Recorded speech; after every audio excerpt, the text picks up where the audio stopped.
All right, man, let us know who we here with today. Shit, no hospital, GMK, but they been to that. All right, man, GMK tapping in. Straight from Jacksonville? Yeah. Okay, man. Nice to have you on the platform, bro. And to start off, bro, I just want to congratulate you on all your success. You know, you've been dropping the gas music. You ain't been missing. And, yeah. I appreciate that. I want to start this interview, man, to ask you what really got you started into the music, you know? Shit. But I really ain't never want to do music. Like, I ain't one of them niggas who felt like, damn, like, oh, this is my dream. I want to do this my whole life, you feel me? But it's one of them things I took up, and then I realized, like, shit, people was fucking with it, and I was good at it, you know what I'm saying? But, shit, I started rapping when I was 18, like, in my little juvenile program. All right, man. And what was it like? Who inspired you to start taking music? And what made you say, like, hey, this is something I'm going to finna do, take this serious? When was that moment like? How was that moment? Shit, well, really, like, while I was locked up, I used to see other niggas making music and shit like that. So, shit, I tried to write a little bit of music. And at the same time, my brother Bike Street, shit, he was on the streets, like, getting involved in that type of shit, like going to the studio and shit. Nothing real serious, but he was doing that shit. So we having phone calls and we both just kind of talking on both ends of the fence, just saying, like, shit, when I get out, like, this is what we want to do. What's that first song that caught major traction that people really fuck with? My first song that caught major traction was my first song. Shit, my first song, Gang Thing, had done did like 800K, and then I fucked around and lost my YouTube, but I done built it back up since then. And when you first started, were you like cool with Ace and them, or you linked with them afterwards? How was I that? linked with them afterward. Like, Right. I ain't know Ace of them when I first started. It was just me and Bike Street. For sure. And how was your relationship with him? How you guys were like grew up together? I always grew up together. Always been together. Like, really since we met, bro. Shit, niggas ain't really been able to like separate us. You know what I'm saying? Yeah. So shit, it just always be good to have like that. Like his brothers is my brother. His family, my family. So it's cool to have that type of bond with niggas. You feel me? Yeah, that's definitely rare these days, and I'm glad you got some real. Bro. I want to ask you, man, what does the GMK stand for in your name? People always say that, bro. At this point, shit, you don't stand for nothing. That's just GMK, man. That's just my name. For sure, GMK. All right, man, and then moving on, bro. Who was like, your inspiration growing up? You had any artists that you were listening to back Yeah, I then? ain't gonna lie. Growing up, bro, I done had them waves. I feel like every kid have like a Lil Wayne wave, you know what I'm saying? Every kid got a time in life where they fucked up about Lil Wayne. Yeah. But me, I went through all different stages, bro. I was fucked up by Gucci Mane, you know what I'm saying? Yeah. When I was young, I ain't understand niggas like Future and Young Thug and shit. But as I grew older, shit, a nigga learned to appreciate like them different styles and shit like that. Mm-hmm. And you say you're from Jacksonville, right? Yeah, I'm from Jacksonville. So how was that growing up back there? Shit, when I was young, it was smooth, you know what I'm saying? But as you get older, Jacksonville get a little colder, you feel me? So yeah, man. There's a lot of stuff that happens, man. You know, it's been in the news, Jacksonville, a lot of shit get down, you know? So how would you describe everything, like, growing up? Was it like a normal upbringing? You had, like, how was that like? Shit, growing up, bro, shit. What are the struggles that you had to go through, you know? It's always ups and downs, shit. I went to jail the first time when I was 14, bro, but I really understand, like, that shit can become a cycle, you feel me? It will become a cycle. Like, nigga got locked up when I was 14, and I feel like ever since then, it's always revolving. Like, right now, shit, I got 2 different cases going on probation, shit like that, you feel me? It's just always shit going on, but this what we signed up for, and this also what brought me, like, you know what I'm saying? Like, this what brought me fame and money and shit like that, so I don't regret it. I just live my life how I live it. Would you mind talking about, what helped you be focused in the music and, not get distracted? What is your way of staying out of trouble? I mean, shit, I try my best to stay out of trouble. Now my son keep me out of trouble, like thinking about, like, you know what I'm saying, being there for my son, doing the shit that I'm supposed to do, that keep me out of trouble now. But growing up, bro, ain't really nothing kept me out of trouble. I had a lot of influences, positive and negative. A lot of people was both, you know what I'm saying? But shit, I had people push me in every direction. And I just feel like all of that shit just molded me to who I'm is. I don't think nothing was like more significant than this or that. I just think all of it just built like who's sitting in front of you type shit. Your first time you met Ace, how did he discover? How did he find you?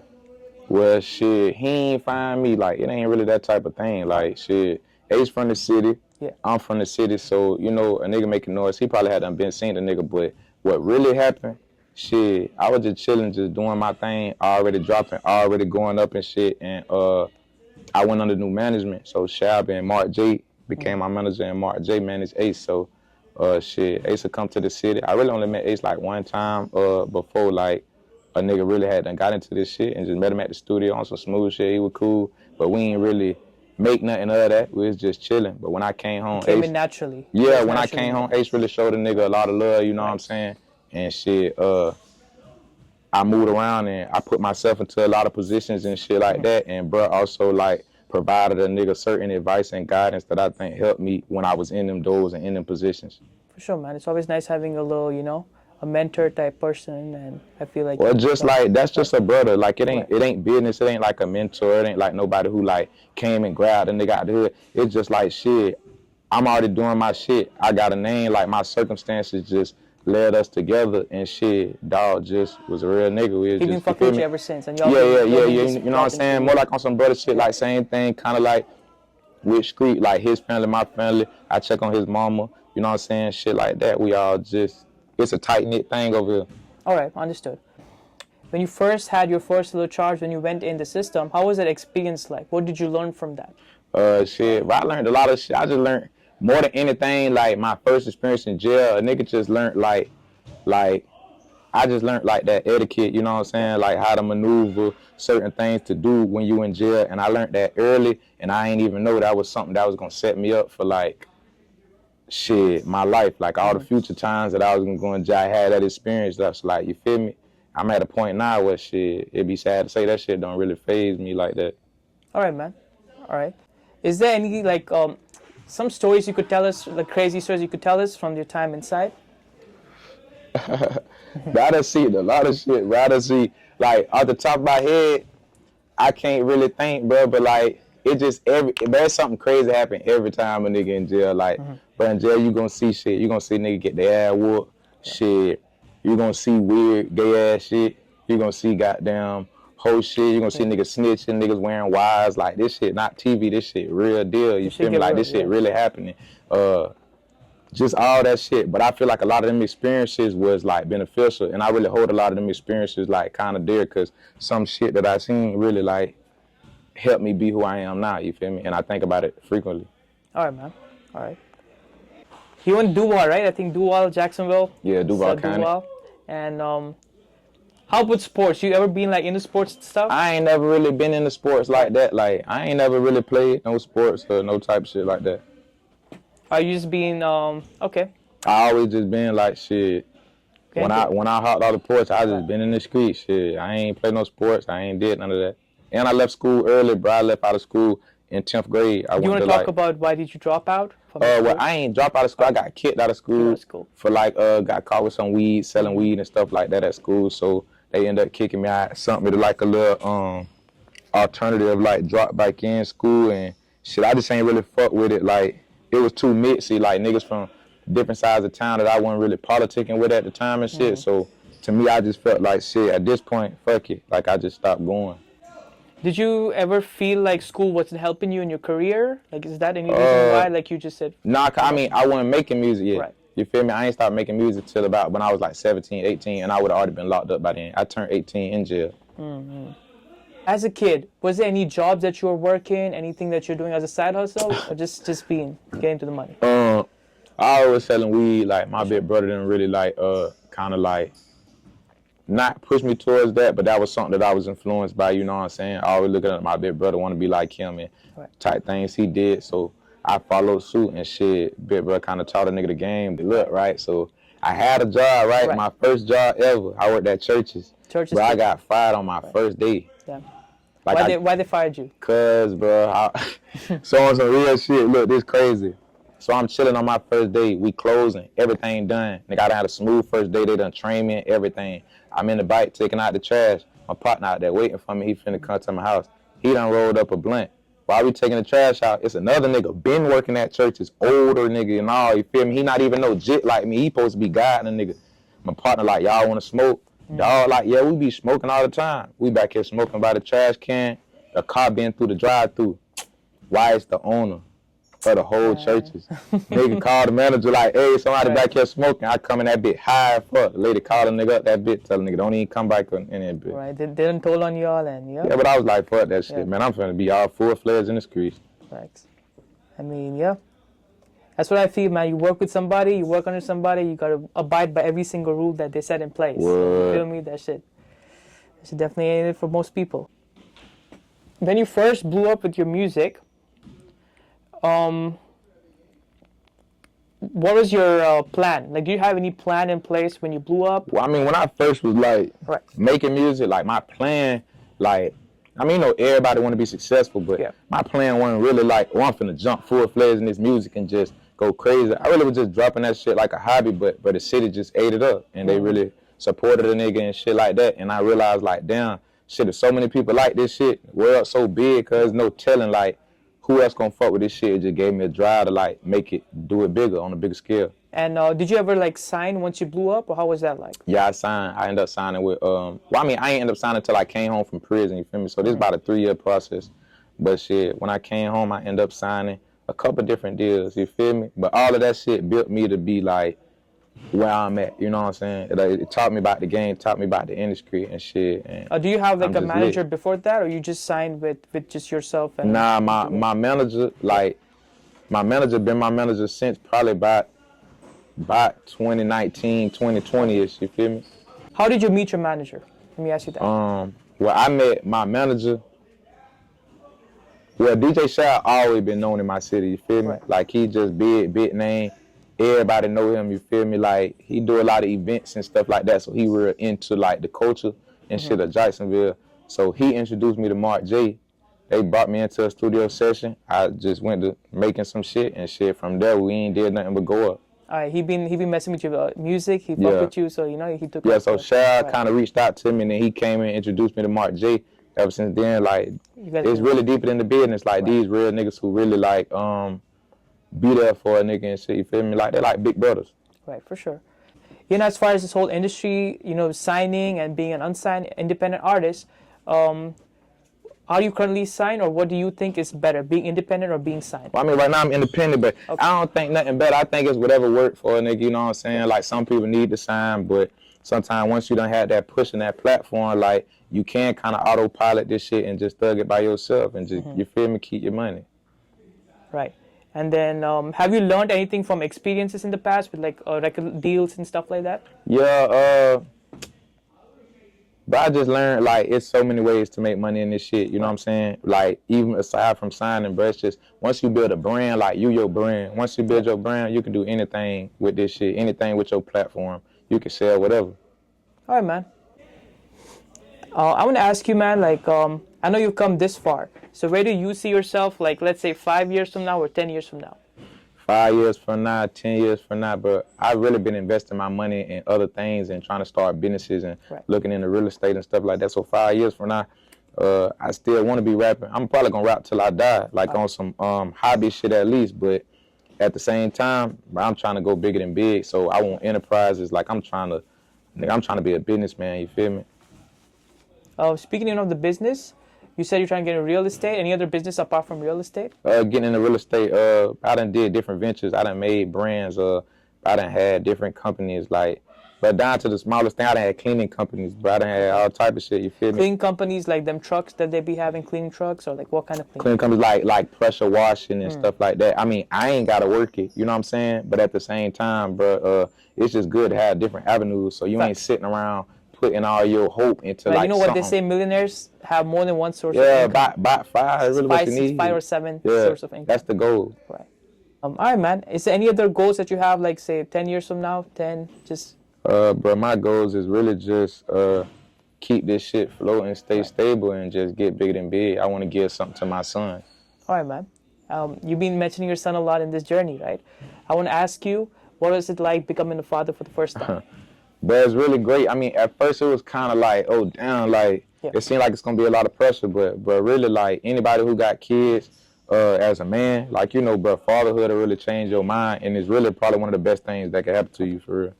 Is there any reason why you say that? What way did it help you? I say that, bro, it just taught me how to, like, really, like, it taught me how to really get in depth with, like, my emotions for somebody else. You feel me? Like, Cause everything about a nigga son, like I just love it. I love watching dog grow and develop and just learn new shit. Every time he with me, he's saying new stuff and you know what I'm saying, all that stuff. I just love to see that. Right, it's the whole process of being a fatherhood, you know. Yeah, you Just feel seeing, me? that's unconditional love that you have for your kid. That's nice, man. I want to move on, man. See, is there any quote that you live by till today? Something that you believe in? Something that you know? I mean, shit. One of my quotes that I really like, that everybody should know this quote is really, bro, just stand for something or fall for anything. That's deep, bro.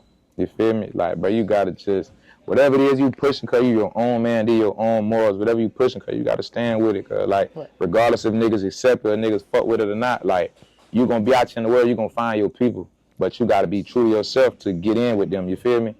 You can't be going around faking and adapting to every group you get in or shit. You ain't never gonna find like your place. Facts. And what you said, you gotta believe in something, or you'll Yeah, fall you for gotta anything. stand for something, or you gonna fall for anything. Right. And in this journey, right, I want to ask you, is there any other artists musically that have been helping you out, you know, that you've been having the benefit of, you know, or you've been having the pleasure of having your album, any famous like rappers that fuck with your music? Well, I mean, yeah, I ain't gonna say like necessarily like help me out, like putting their hands in this shit, but it's a lot of people that reached out and showed love and, you know what I'm saying, did a lot of things that I feel like put a nigga in a better position. Like a lot of artists, my first take went crazy. I'm talking about J.D. Youngin, God bless the dead, you know what I'm saying, Future, Tootsie, Ace, you know what I'm saying, Ace done hopped on a few of my tapes and shit like that, shit. Just all my partners, really anybody that I came across just in person, like we always click and then shit, we just gas up. For sure. And speaking of you and Jada Youngin, how was it like? You ever met him in person? Yeah, everybody I ever did a song with or whatever, I always did it in person. I never sent no features. How was the experience of meeting him for the first time, and how was his? I mean, well, all my partners already fucked it with Jay, but Jay always just came around and showed a lot of love. You feel me? Like Jay fucked it with my music heavy and shit. We'll just always get up. If he was in the area, we gonna get up with each other. And he's like all the way in Bogalusa. Yeah, he's from Bogalusa, Louisiana. Louisiana, okay. And yeah, man, it's just sad that, you know, he's no longer there with us. Because I fuck with his music too, bro. 23 Island, to drop that song. That shit was banging, man. And coming back, you know, with the whole meeting the people, right? I just wanna, how was it like meeting Future? You said something with having Future on your tape, and you said you met everybody. So man, that nigga Future cool as hell, man. That nigga Future smooth as fuck, man. Real shit. Like, he just cool. Like, you know, he an older nigga a little bit. Shit, I'm young, like 25, you feel me? So, he an older nigga a little bit. So, it's really cool to just see, like shit, he one of the greats, you know what I'm saying? He legendary. Like, everybody fuck with Future. Future probably on everybody's playlist. So, it was cool to just be with like somebody who had done made it so far and they hearing my shit and it's like, oh, like I fuck with that, I want to hop on that, you know what I'm saying? Like Future is shit. What was the recording process like? Like you just hop in the booth and he just hop in the booth and you guys did that? Oh, I mean shit, I was just playing my music and shit. He heard a song and was just like, this the one, bro, I want to hop on this one. The song was already done, but you know, we cut open a verse and he hopped on it and he ain't give me no half-ass shit. He really rolled it out. Like I really, you feel me? I fucked with it, and I learned a lot from his recording process, like me going in, punching in, and just seeing what sound right. It's real creative. Yeah, man. And that's what's up, man. Because Future, bro, he definitely is one of the goats. The whole rap shit. Most definitely. All right, man. And I just want to ask you, man. I know you, you know your dogs from back in Jacksonville, who are currently going through a lot right now. I think they just got kind of, you know, their sentencing and stuff. Ksoo and Scotty, would you mind talking about how you met them and, you know, what's your relationship with them? Well, I met Ksoo through Bike Street. So Bike Street, my main man, my brother, like Ksoo, his cousin. So I met Ksoo through Bike Street and shit. I would have met Scotty through Ksoo them, you know what I'm saying? And shit, just being around, just regular casual shit. Like none of this wasn't really no music shit, just like some Jacksonville shit. But they good niggas. Right. Well, I mean, as y'all see, you feel me? Right. No, like, you and Ksoo was making music, right? Yeah. So, did he need any, like, guidance? Did you help him? How did he start? Well, I mean, Ksoo was rapping a little bit, like, well, he was rapping on a larger scale a little bit before me, but I don't really think, like, nobody around, like, guided Ksoo, bro. I think Ksoo always just had the energy, bro. Like, he always been like that. He always been a presence in social media. He know how to work that internet and shit. He cool too, like he got a little, you know what I'm saying, little image about himself. So he really just do his thing. Like everything he doing, he just freestyling it, and it's coming out, and people eating it up. You feel me? So Ksoo kind of had his shit already set Yeah, for out sure. for him. And he just dropped a song from the J. I don't know if you Yeah, I heard seen it. it. So yeah, it definitely is. You know, you've been putting that music pressure. Speaking of you and Scotty, would you mind telling how you guys met? Same way, like I just Right. met Scotty through K-Dem. I ain't really like click on no tight crazy shit with Scotty, you know what I'm saying? But Scotty a good nigga for sure. Scotty a solid nigga, shit. All right, man. All right. I want to ask you, what was your first thought when Ksoo's dad took the stand? Is that something you want to talk about? To me, I mean, shit. Honestly, like, bro, it ain't nothing that I really thought would happen. You know what I'm saying? I really thought it was some type of finesse to it. You know what I'm saying? I done spent time in cell with Ksoo Daddy. You know what I'm saying? And he telling me, little shit, just I don't know. You know, these niggas be portraying to be solid, but I couldn't never imagine like me having a son. I couldn't never imagine under no circumstance like me doing nothing directly that I knew would harm him. You know what I'm saying? So I don't know what his thought process is. I don't know what he going through, but shit. You think someone inside must have got into him, and they must have, you know? Nah, I think he just on some fuck nigga shit.